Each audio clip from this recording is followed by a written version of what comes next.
di sekolah biasa. Terus saya di sini untuk mewawancarai ibu mengenai tugas mata kuliah manajemen sekolah dan psikologi Ibu Sri Soliasi. Yang akan saya tanyakan pada wawancara kali ini mengenai proses manajemen, komponen manajemen serta manajemen berbasis sekolah. Jadi saya mulai sisi. Yang pertama mengenai proses manajemen. Bagaimana proses perencanaan manajemen sekolah di SDN Tambak Sidoarjo ini? Proses pelaksanaannya. Iya. Perencanaannya. Kalau perencanaan dapat kita tidak proses ini ada tim, tetap ada tim perencanaan dalam apa itu? Manajemen sekolah kita lihat dulu. Kita kan punya tim pengembang kurikulum ya. Nah, tim manajemen sekolah namanya. Tim manajemen sekolah itu terdiri dari kepala sekolah, dari komite, terus ada juga dari dosen dari tokoh masyarakat, ada juga dari fakultas. Dari itu kami rapatkan, kita rencanakan mau kemana sekolah ini. Setelah dirapatkan, setelah itu kan ada draft. Oh, ini sekolah ini harus bawa arahnya ke sini. Sesuaikan visi dan misinya, masih sesuai enggak? Kita review. Kalau sudah begitu, sudah apa perencanaannya kita laksanakan. Tapi tetap kita evaluasi, dan evaluasi itu kadang yang kita rencanakan itu tidak seperti yang kita bayangkan. Pada pelaksanaannya kita review kembali, kita ada bagian dari itu. Jadi tetap ada koordinasi, tidak bekerja sendiri. Siapa saja yang terlibat dalam kegiatan perencanaan tersebut? Iya, tim tadi terdiri dari guru, ada wali murid, perwakilan tokoh masyarakat, ada komite. Bagaimana proses pengorganisasian manajemen sekolah di SDN? Proses pengorganisasian ya itu tadi berdasarkan rapat tadi. Kalau pengorganisasian kan ada dua sih, organisasi komite sama organisasi susunan apa itu namanya? Kalau di komite susunan kepengurusan komite, kalau di sekolah kan sesuai dengan tugas mengajar dan sebagainya SKBM. Tetap semua hal kita rapatkan. Jadi aslinya itu ada struktur organisasi sekolah. Di sini ada kelompok fungsional, kalau tata usaha. Bagaimana pelaksanaan manajemen sekolah di SDN Tambak Sidoarjo? Pelaksanaannya sesuai dengan apa yang direncanakan. Pelaksanaannya ya manajemennya ya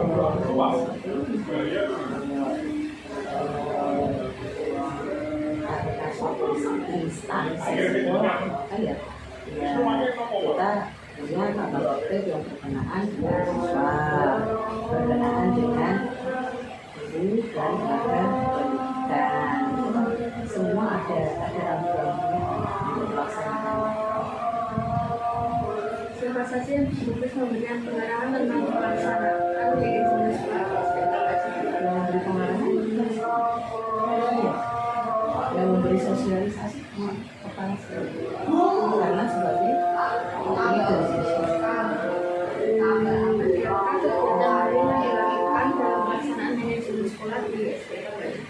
Kegiatan harian dalam manajemen sekolah tetap ada enggak? Karena kalau dalam manajemen itu kegiatannya mesti ada harian, ada bulan, ada setiap bulan, ada setiap semester, ada setiap tahunan itu. Jadi ada harian yang berkaitan dengan manajemen sekolah, pengasuhan anak, pendampingan siswa, dan pendidikan ABN.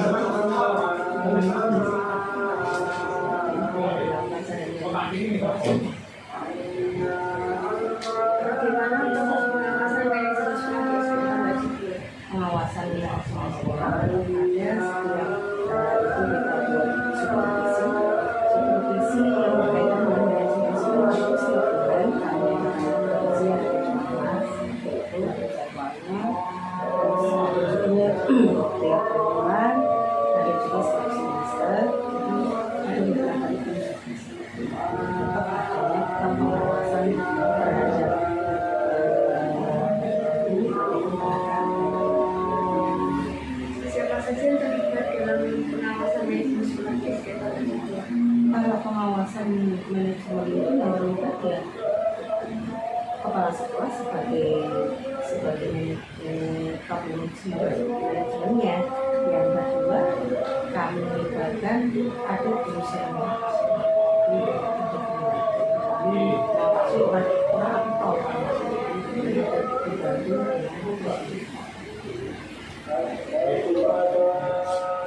yang materi kedua mengenai komponen manajemen. Pertanyaan pertama, kurikulum apa yang dipakai di SBM Mbak Judy?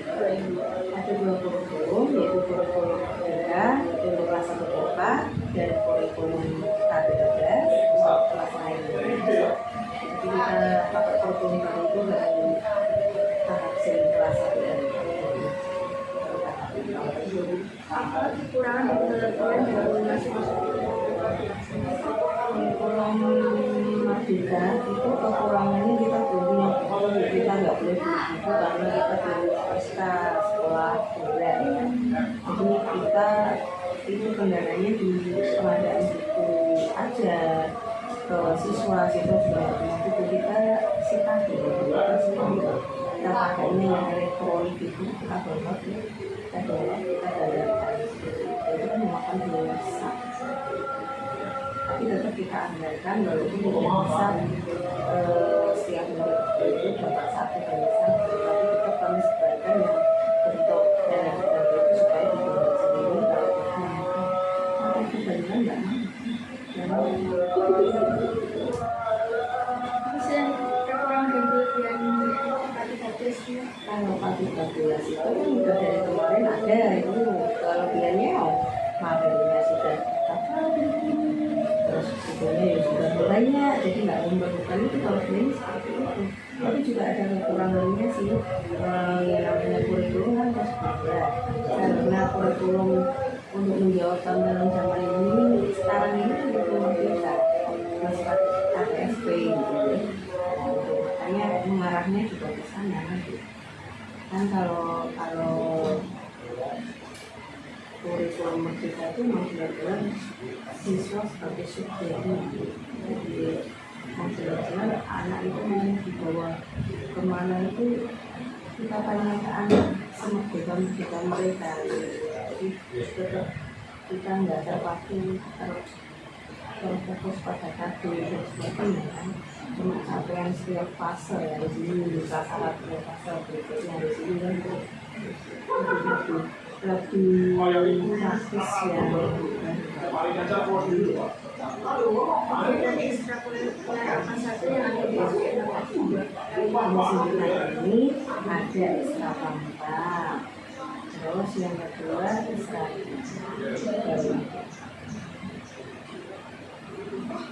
berikutnya bagaimana mekanisme penerimaan peserta didik baru dan berapa kuota yang diambil setiap tahun.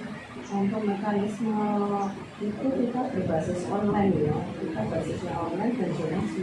Jadi tidak ada sistem dari kuota, jadi kita punya kuota kita dibatasi, kita harus melakukan.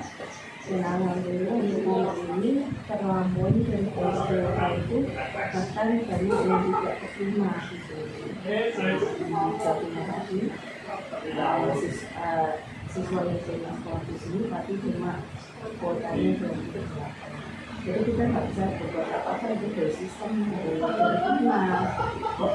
Jadi juga dari kota ini jawab sama website kita tahu kok nggak terima. Dan itu rotasi monopoli tapi itu kan dari sistem kita kan pengennya tak ngomong apa enggak tapi kan itu dari sistem kita nggak bisa Berikutnya bagaimana mekanisme pembagian seragam sekolah kita nggak mewajibkan anak pakai seragam, anak beli seragam merah putih itu di luar. Kamu di luar, kita cuma memberikan gambaran hari Senin pakai merah putih, berdasi, pakai topi, itu dijual juga sih, seperti itu. Nah, bagi yang untuk yang mempunyai alma mater seperti HP, terus olahraga, itu kita sediakan di operasi. Tapi kita harus usahakan tapi mereka sendiri yang pengen Jadi kita buat rapat baru dulu gimana nih mau seragamnya gimana dan ditawarkan.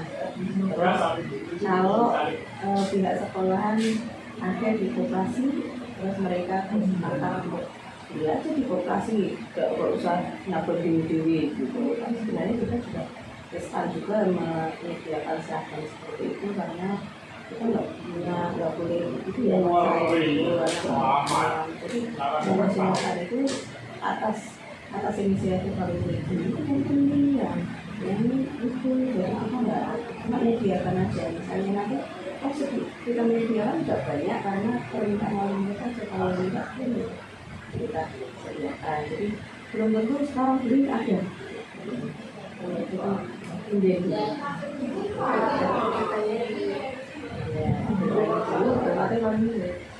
kami tidak menangani seperti itu. Nanti kesalahan kita itu moral bodoh. Intinya berapa jumlah peserta negeri? Semua 167. Kelas itu Kelas ada kan kuota sekolah sekarang itu kan maksimal 208 semua yang 29 itu kelas 6 yang maksimal 2 sama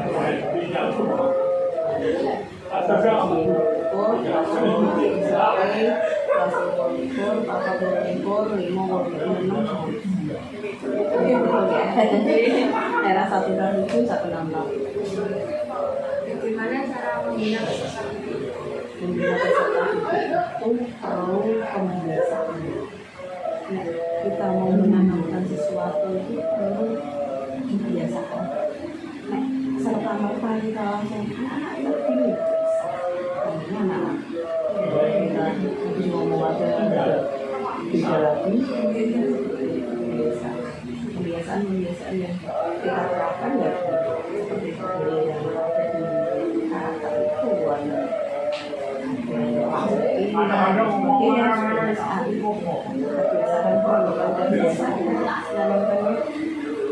kebiasaan ini kalau di sekolah tidak sinkron di rumah selalu di rumah harus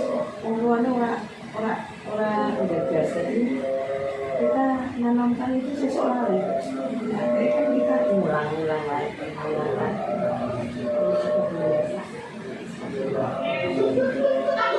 Yang dari satu pendidikan dan tenaga pendidikan, berapa jumlah peserta yang ada di sini? 98 dulu dari kelasnya 6 kelas 2 itu terus tenaga pendidikan itu ada 2 terdiri dari militer dan administrasi atau umum jadi semua lokasi 11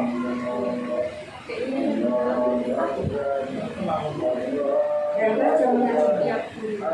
jam mengajar minimal 24 minimal kalau lebih itu sesuaikan dengan kurikulum yang ada tadi di sekolah tapi minimal harus Kegiatan apa saja yang dilakukan untuk mengembangkan kemampuan kinerja pendidik? biasanya seperti pelatihan mandiri sifat tidak mengikat seperti tadi kadang juga kita mengusulkan pelatihan yang ada beberapa kita harus bisa mandiri Bagaimana pengelolaan dinamis SDM Bapak SMP? pengelolaannya itu manajemennya itu bersifat akuntabel, transparan, dan bisa dipertanggungjawabkan. Dan kami mempertanggungjawabkan setiap pelanggaran dengan betul dan tidak ada transaksi yang bersifat tunai. Semua baik transfer. Dana apa saja yang berasal dari pemerintah? Boskop ya. Kita punya dana satu-satunya yang punya kegiatan itu. Berapa pemberian beasiswa untuk siswa? Ada bagi siswa yang nggak mampu itu ada beberapa yang ada PIP. Itu pun tidak semua karena kuotanya terbatas. diambil dari mana? Pemerintah yang seperti itu mungkin dari apa itu loh mbak, kan nicknya itu udah ketahuan kalau itu dapat gitu loh, kayak bukan kayak kartu pinter gitu loh. Itu kalau nicknya dapat tuh dapat terus, semurah ya ora terus coba kan kita terdetek dari itu. Kita juga nggak bisa ngajukan sih seperti itu di sekolah. Nanti ya dari nick itu tahuan kan dia termasuk keluarga prasejarah misalnya itu nanti ngumpulin itu terus ada virtual account-nya ngerti gitu. Apa saja sarana dan prasarana yang ada di SD Sarana sih banyak ya, tapi yo kalau sarana prasarananya yo ada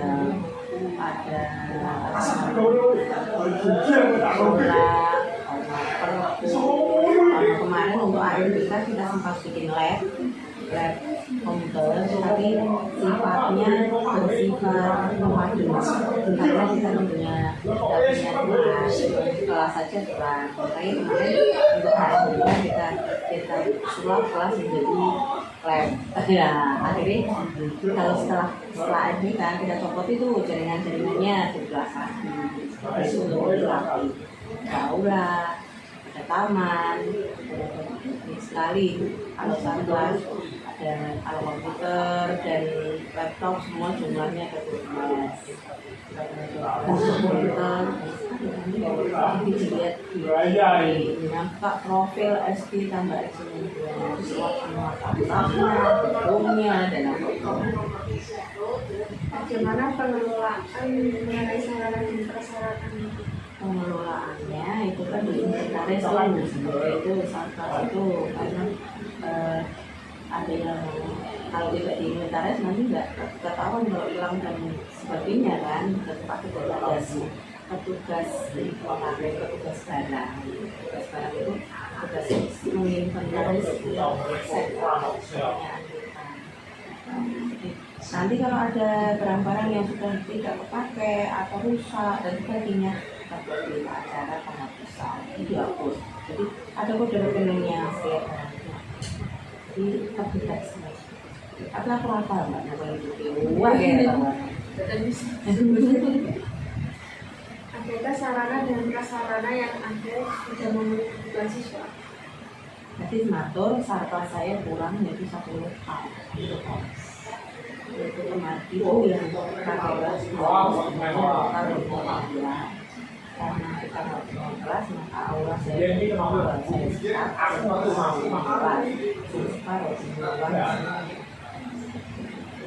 sebenarnya ya kami sudah berupaya untuk mendapatkan itu cara ada sonda terus mengajukan proposal banyak sekolah yang lebih dibutuhkan sendiri itu lengkap. Yang kedua pagar kita yang di sebelah sana kalau bilang pagar itu nggak ada pagarnya karena sekolah kita aktivitasnya lebih karena belum dinyatakan aman karena belum ada seperti itu. Kemarin ada pembenahan nih hingga ke pagar ini yang sendiri di luar menghalangi antara komunikasi itu. Dan lumayan itu sudah ada sedikit keamanan sedikit walaupun sedikit nanti kita bertahan dalam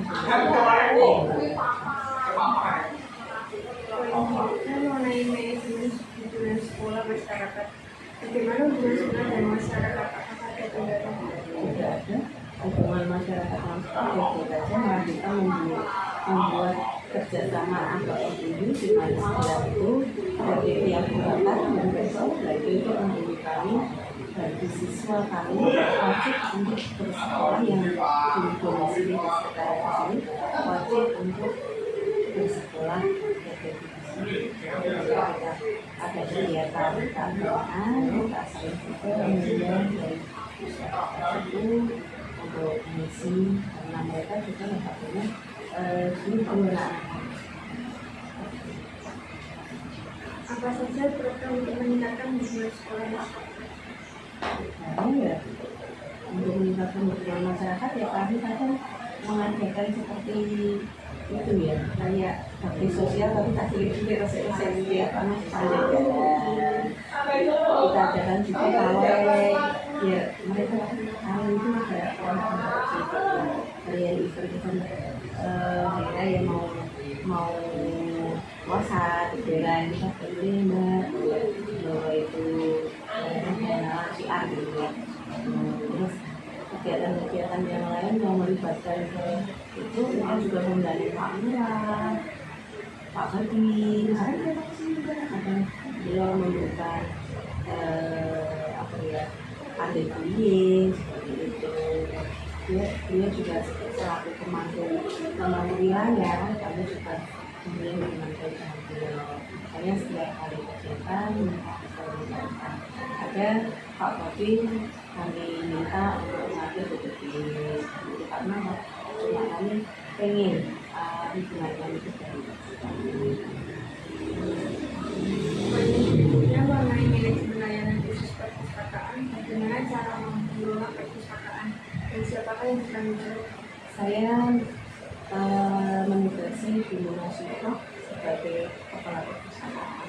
Tapi untuk saat ini karena beliau sakit, maka perpustakaan ini modelnya antar guru ngambil buku di perpus, nanti kalau 1 minggu kembalikan dari buku ditaruh di suatu baca untuk baca di kelas kelas. Jadi perpus kami untuk sementara berfungsi seperti gudang lah, karena keterbatasan tenaga yang melayani setiap kunjungan, karena mereka juga bilang nek ada kami sebenarnya setiap sekolah kami pengennya harapan saya itu mempunyai petugas perpustakaan yang mempunyai kualifikasi perpustakaan itu. Dia memang benar-benar bisa mengelola dari bahan perpustakaannya, mengelola manajemennya, dan proses perpustakaan. Jadi memang betul perpustakaan itu merupakan sumber belajar.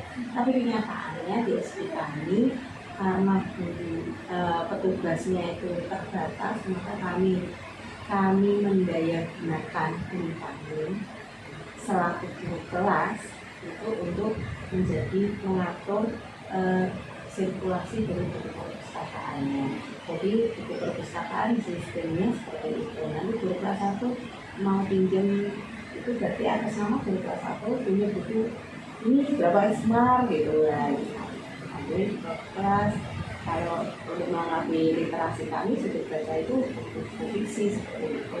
Nah, buku fiksi itu juga kami ambil dari perpustakaan seperti tadi mekanismenya, karena tadi nggak ada petugas yang benar-benar standby di situ. Ada kombinasinya ada itu ya di kelas, terus nanti ada perbaikan pengayaan kan nggak bisa gitu. Ini kami ambil spasi seperti itu karena keterbatasan. Baik, materi selanjutnya mengenai manajemen berbasis sekolah. Apakah MBS diterapkan di tambah juga? Kalau tidak ya harus nanti Tentunya kapan diadakannya rapat penyusunan program sekolah? Penyusunan program biasanya di awal dan di akhir tahun. Kalau di awal tahun itu untuk tahun berikutnya, kalau di akhir tahun itu untuk review, evaluasi dan evaluasi apa saja kok kemarin kok kita kayak gini. Apakah guru dilibatkan dalam penyusunan program sekolah?